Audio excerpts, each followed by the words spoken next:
تو انمول موتی کے تحت آج ہم بات کریں گے آیات قرآن کے فوائد. جی ظاہر ہے کہ یہ سلسلہ کچھ عرصے سے جاری ہے کہ قرآن کریم کی آیات کے فوائد و فضائل کیا ہیں وہ اس سے روشناس کرایا جائے. اور ظاہر جیسے میں نے عرض کیا تھا کہ یہ سب چیزیں اللہ تبارک و تعالیٰ کی طرف جو رجوع کرتے ہیں، اللہ جیسے دلوں میں ڈالتا ہے تو میں اسی طرح امت کے سامنے چیز رکھتا ہوں.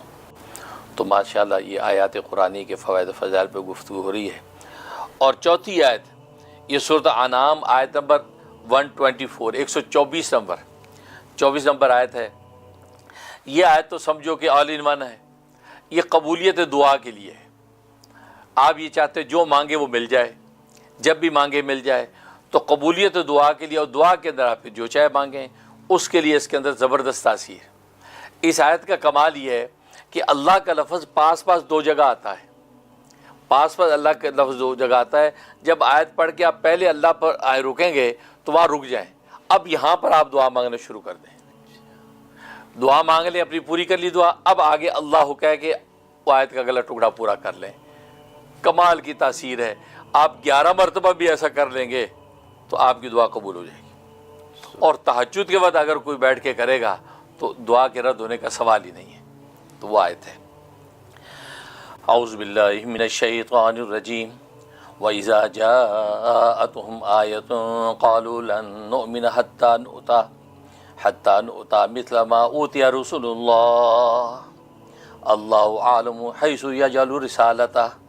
ترجمہ: اور جب آتی ہے ان کے پاس کوئی نشانی کہتے ہیں ہم ہرگز ایمان نہیں لائیں گے یہاں تک کہ ہمیں بھی دیا جائے اس طرح کی چیز جو اللہ تعالیٰ کے رسولوں کو دی گئی ہیں. اللہ تعالیٰ خوب جانتا ہے جہاں اس نے رکھنی اپنی رسالت. اصل میں مشرکین مکہ کا ایک مطالبہ تھا کہ یہ نبی کریم صلی اللہ علیہ وسلم معجزات دکھاتے ہیں، طرح طرح کے معجزے آتے ہیں، تو آخر ان کی کیا خصوصیت ہے کہ انہی کے اوپر یہ معجزے اترتے ہیں؟ آخر ہم تو یہ تو ایک در یتیم ہے، یتیم بچہ اس منزل پہ پہنچ گیا اور مال و دولت و منصب بھی کوئی نہیں ہے، اور ہم تو بڑے بڑے سردار ہیں اور ہمارے تو نسلوں کے نسل سرداری میں چلی آ رہی. آخر کیا اس کی خصوصیت؟ اس کو یہ مل گیا کمال کہ اس کے ہاتھ میں معجزے ظاہر ہوتے ہیں، ہمارے ساتھ کیوں نہیں ہوتا؟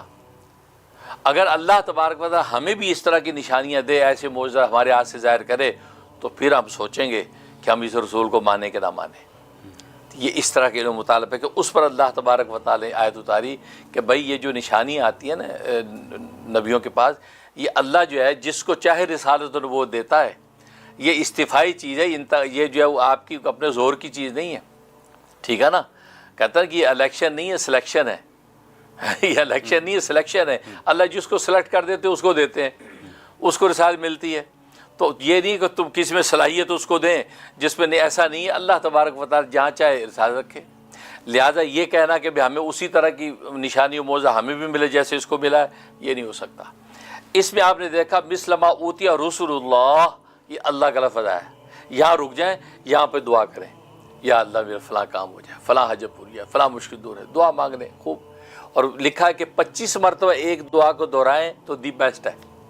ہاں مطلب کاروبار کی مندی جاری، کاروبار خوب چل جائے، یا اللہ کاروبار خوب چل جائے، کاروبار میں برکت، تو 25 مرتبہ اس کو دہرا لیں اپنی دعا کو.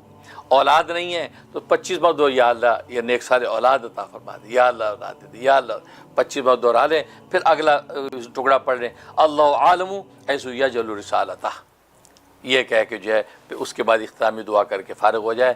یہ کمال کی چیز ہے. یہ 11 دن میں ہی آثار نظر آنے لگتے ہیں، ورنہ ایک چلے سے اوپر آپ کو جانے کی ضرورت پیش نہیں آئے گی. کیسا بھی مسئلہ ہوگا اللہ تبارک و تعالیٰ پورا کر دیں گے. اور دوسرا فائدہ اس میں کوئی عہدہ حاصل کرنا چاہتے ہیں آپ، کوئی بادشاہت کا عہدہ ہے، وزارت کا عہدہ ہے، کوئی اور عہدہ لینا چاہتے ہیں، یا اپنی جاب کے اندر کوئی پروموشن چاہتے ہیں، کمال کی تاثیر ہے. اسی آیت کو اسی طرح پڑھیں اور وہ پہلے اللہ کے اوپر وقف کر کے آپ اس پہ اپنے وہ عہدے کی دعا کر لیں، اس کے بعد اس کو پورا کر لیں. تو یہ جو ہے دعا کر لیں اور تہجد وقت کر لیں تو دی بیسٹ ہے، ورنہ کسی بھی نماز کے بعد کر لیں. انشاءاللہ آپ کو جو بھی عہدہ مطلوبہ ہے وہ آپ کو جائز طریقے سے مل جائے گا.